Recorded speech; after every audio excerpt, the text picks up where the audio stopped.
बड़ी खबर G7 सम्मेलन से रूस यूक्रेन जंग पर ऐलान किया गया है। रूस के खिलाफ प्रतिबंधों को और भी ज्यादा मजबूत करेंगे। रूस की वॉर इकोनॉमी पर दबाव बढ़ाया जाएगा। यूक्रेन को ज्यादा हथियार मुहैया कराने का भी ऐलान इस मंच पर किया गया है।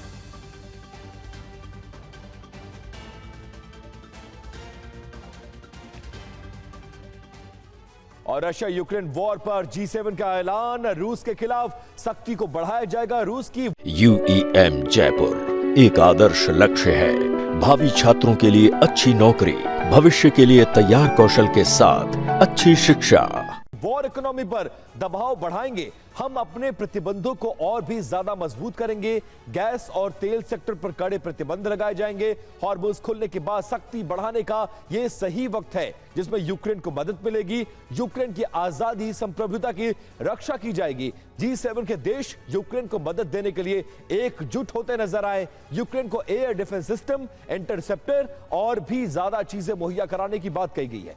लंबी दूरी की मिसाइलें और अतिरिक्त मदद देने का ऐलान किया गया है। यूक्रेन में सैन्य उत्पादन बढ़ाने में सहायता करने का भी ऐलान किया गया है। अब ईरान से समझौते के बाद ट्रंप का अगला मिशन क्या है? रशिया यूक्रेन जंग को खत्म कराने की कोशिश में है डोनाल्ड ट्रंप। पीएम मोदी की मदद ले सकते हैं। इसमें डोनाल्ड ट्रंप और पीएम मोदी की पुतिन, ज़ेलेंस्की दोनों से अच्छे संबंध हैं और इसका फायदा डोनाल्ड ट्रंप उठाने की जरूर कोशिश करेंगे।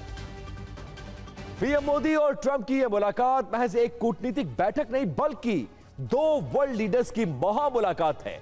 G7 के मन से दोनों नेता विश्व शांति का रास्ता निकालने पर चर्चा कर सकते हैं। रिपोर्ट देखिए। 1574 दिनों से रूस यूक्रेन के बीच जंग जारी है। डोनाल्ड ट्रंप और पूर्व अमेरिकी राष्ट्रपति जो बाइडेन ने कई बार कोशिश की लेकिन जंग नहीं रुकी। दुनिया की नजर अब सिर्फ एक देश और एक नेता पर है। एक ऐसा नेता जिसकी छवि ग्लोबल लीडर की। भारत एक ऐसा देश है जिसके रूस और यूक्रेन दोनों से अच्छे संबंध हैं। पीएम मोदी के रूसी राष्ट्रपति के साथ जितने मधुर संबंध हैं, ज़ेलेंस्की के साथ भी रिश्ते उतने ही सहज हैं। रूस के साथ भारत की दशकों पुरानी दोस्ती है तो यूक्रेन के साथ मजबूत कूटनीतिक रिश्ते हैं। डोनाल्ड ट्रंप के साथ भी मोदी के दोस्ताना संबंध है। भारत की ना तो किसी से दुश्मनी है और ना ही वो किसी खेमे में है।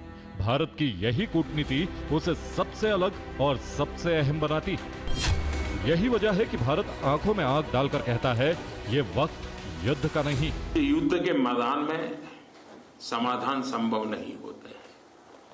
बम, बंदूक और गोलियों के बीच समाधान और शांति वार्ताएं सफल नहीं होती हैं और हमने वार्ता के माध्यम से ही शांति के रास्ते अपनाने होंगे। भारत और रूस के इस मजबूत रिश्ते की सबसे बड़ी ताकत पीएम मोदी और पुतिन की केमिस्ट्री। दोनों के बीच एक भरोसे का रिश्ता है। ट्रंप ये कोशिश कर रहे हैं कि भारत मध्यस्थ की भूमिका निभाए और रूस यूक्रेन युद्ध खत्म करने में अहम रोल अदा करे।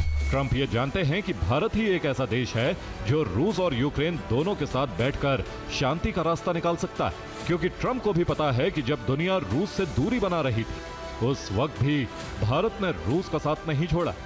यही वजह है कि भारत रूस यूक्रेन के बीच युद्ध विराम कराने में अहम रोल निभा सकता है। डोनाल्ड ट्रंप खुद को डील मेकर कहते हैं। राष्ट्रपति के तौर पर उनका दूसरा कार्यकाल डील के इर्द गिर्द ही है। ऐसे में ट्रंप कोशिश कर सकते हैं कि रूस यूक्रेन युद्ध खत्म करने में पीएम मोदी उनका साथ दें। वैसे भी यूएस ईरान डील के बाद पूरी दुनिया की नजर रूस यूक्रेन युद्ध पर है। दुनिया को एक नए मध्यस्थ की जरूरत भी है। एक ऐसा देश जो सभी से बात कर सके, जिस पर सभी भरोसा कर सके, और भारत इस लिस्ट में सबसे ऊपर दिखता है। Bureau report, TV9 Bharatvarsh.